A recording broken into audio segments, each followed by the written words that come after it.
Textures. I love photographing textures.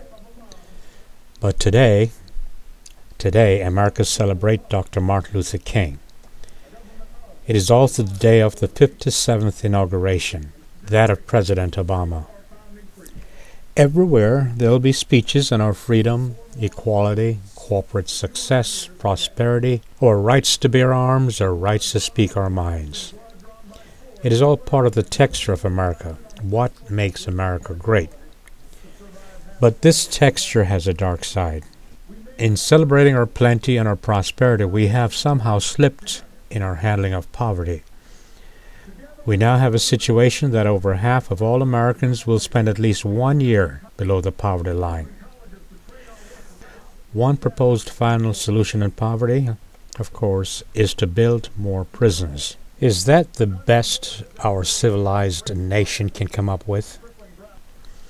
But I ask myself, wouldn't it be better to build a better educational system? After all, $6,000 per child is way less expensive than $46,000 per prisoner. Don't you think? Maybe my figures are wrong. After all, such figures are so obscured these days. What is not obscured, of course, is that 46 million people now live in poverty. 20% of all American children are now living in poverty. It is ironic that on this day, Dr. Martin Luther King Day, we have surpassed the poverty levels of the 1960s, when a president then found it significant enough to start a war on poverty.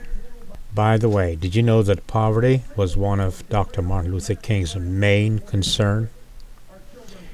We have had many wars since then, and many corporations have gotten very rich on many of these wars.